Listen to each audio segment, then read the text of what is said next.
सबसे बड़ी बात है कि आज हम जिनके सुनने आए हैं, क्योंकि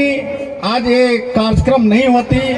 तो ना हमारा निमंत्रण मिलता और ना आप तमाम लोग एकत्रित होते। तो मैं उन दोनों कलाकारों का,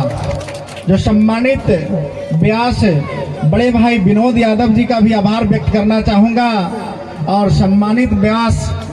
आदरणीय बड़े भाई सतन जी को भी आभार व्यक्त करना चाहूँगा, क्योंकि दुनिया में सबसे श्रेष्ठ विद्याओं में सबसे श्रेष्ठ विद्या माना जाता है संगीत। तो विद्याओं में सर्वश्रेष्ठ विद्या जो माना जाता है संगीत, और उसी संगीत को आनंद लेने के लिए हम सभी लोग एकत्रित हुए हैं और ये दोनों सम्मानित व्यासों को बारी बारी से हम तमाम लोगों ने सुनने का काम करेंगे और अपने आप को आनंदमय दुनिया में समर्पित करने का काम करेंगे। मैं विशेष नहीं बोलना चाहूँगा, लेकिन मैं कुछ बोलते रहता हूँ और बोलने की आदत है, और कुछ लोग सुनने का भी मेरा शौकीन हो गए हैं कि शंभू जी आएंगे कुछ बोलेंगे, और बोलना भी चाहिए, क्योंकि जिस समाज में हम जन्मे हैं, जिस संस्कृति को हम मानते हैं, जिस धर्म को मानते हैं, आज हम लोग धर्म के मानते हैं, उसी धर्म के अनुसार बसंत पंचमी के दिन मां सरस्वती जी का पूजा होता है और पूरे भारतवर्ष में मां सरस्वती की प्रतिमा अपने गांव में, अपने मोहल्ले में बैठा करके उनके पूजा पाठ और उनकी आराधना करने पर हम सभी लोग विश्वास करते हैं। लेकिन साथियों, मैं आपको इतना बताना चाहूँगा कि हम जिस संस्कृति को मानते हैं, जिस धर्म को मानते हैं, पूजा जरूरी है, लेकिन पूजा तब जरूरी है क्योंकि हम सभी लोग इतिहास पढ़ने का काम करते हैं, भूगोल जानने का काम करते हैं, और कुछ हमारे समाज से भी, हमारे बुजुर्गों को माध्यम से कहानी के तौर पर सुनने का भी काम करते हैं कि कर्म ही पूजा है। हम लोग पूजा करते हैं, पूजा पर बहुत विश्वास करते हैं, लेकिन कर्म पर विश्वास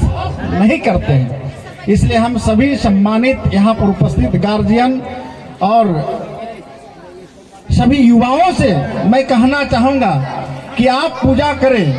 पूजा करने से शांति मिलती है, आत्मविश्वास बढ़ता है, आत्मबल मिलता है, लेकिन उसके साथ साथ सबसे पहले कर्म करें, कर्म पर भरोसा करें, और कर्म ही करेंगे उसके अनुसार आपको पूजा होगी। अगर आप बहुत पढ़े लिखे हैं और आप अच्छे कर्म नहीं कर रहे हैं, तो आप गाना के माध्यम से, कई कलाकारों ने कहा गया है कि बीए करके बकरी चरावा था, उनके उसी तौर पर पूजा होती है। इसलिए आप ऐसे पढ़ाई करें कि आप कहीं कोई ये न कह दे कि बीए करके बकरी चरा रहे हैं, एमए करके बकरी चरा रहे हैं, लेकिन उस कार्य को करने के लिए भी एक बहुत बड़ी साहस और हिम्मत की जरूरत होती है। किसी भी कार्य करने के लिए कार्य को छोटा या बड़ा नहीं समझना चाहिए, क्योंकि हम एक मानव हैं और हमारी जन्म एक इंसान के रूप में हुई है। तो हम गांव से बिलोंग करते हैं और गांव में ही तुलना करते हैं कि एक गांव में 100 की संख्या में घर रहती है, और उस गांव में काफी कुछ लोग अमीर होते हैं, काफी कुछ लोग गरीब होते हैं, काफी मध्यम वर्ग के लोग होते हैं। ये पूरे संसार की परंपराएं हैं और पूरे संसार की ये व्यवस्थाएं हैं। लेकिन मैं कहना चाहूँगा, या गरीब घर में जन्म लेंगे, ये किसी इंसान की बस की बात नहीं है, लेकिन इतना जरूर है साथियों कि जब इस धरती पर जन्म लिए हैं इंसान के रूप में, तो आपको क्या दायित्व है, क्या कर्तव्य है, आपको इस धरती पर किस लिए प्राकृतिक ने भेजा है, आपको क्या करना है और कैसे धरती पर रह करके अपने जीवन को यापन करना है और कुछ कर करके यहाँ से चले जाना है। ये आपके ऊपर निर्भर करता है कि आप गरीब घर में जन्म लेकर के अगर आप अच्छा कर्म करते हैं, सकारात्मक सोच के साथ, हमेशा भाईचारे के साथ आगे बढ़ करके अगर आप ऊंचाइयों तक जाना चाहेंगे तो आप जा सकते हैं। आप गरीब से अमीर बन सकते हैं। कल के डेट में आपके ही रास्ते पर चल करके आपके पीछे वाले गरीब घर का बेटा वो भी आपके लाइन पर चल करके आपके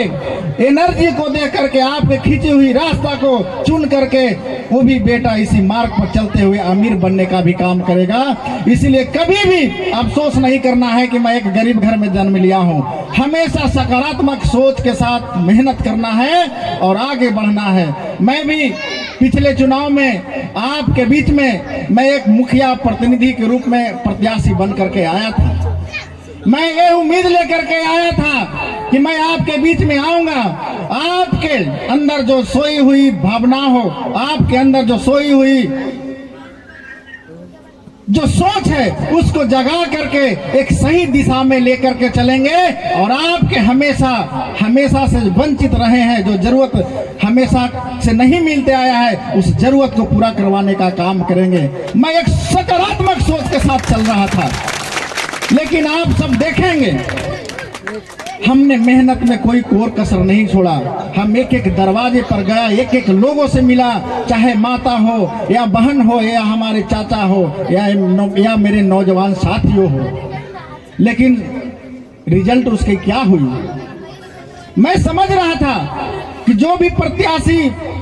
होंगे उसमें से एक ही प्रत्याशी बनेंगे, लेकिन सभी प्रत्याशियों का कर्तव्य था, दायित्व था कि ईमानदारी से चुनाव लड़े और एक एक व्यक्ति से मिले और अपनी बात को पहुंचाए। हो सकता है कि आपकी बात को समझ करके, आपको अपना करके, आपको कुर्सी पर बैठा करके अपने जरूरतों को पूरा कर सके। इसलिए हम सभी लोगों ने प्रयास किया, लेकिन उसमें हम विफल रहा। आप तमाम लोगों ने हमको सहयोग किया। मैं अपने आप को गर्वान्वित महसूस करता हूँ, गर्व महसूस करता हूँ कि आप सभी लोगों ने, यहाँ के नौजवानों ने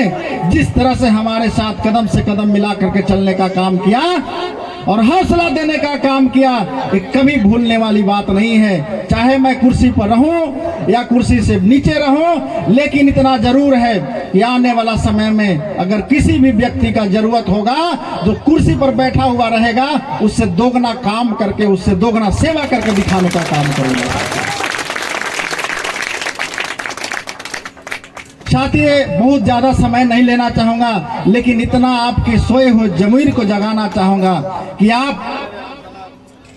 लोकतांत्रिक व्यवस्था में रहने का काम कर रहे हैं, एक लोकतांत्रिक देश में रहने का काम कर रहे हैं। आपका भी कुछ कहने और कुछ करने का अधिकार है।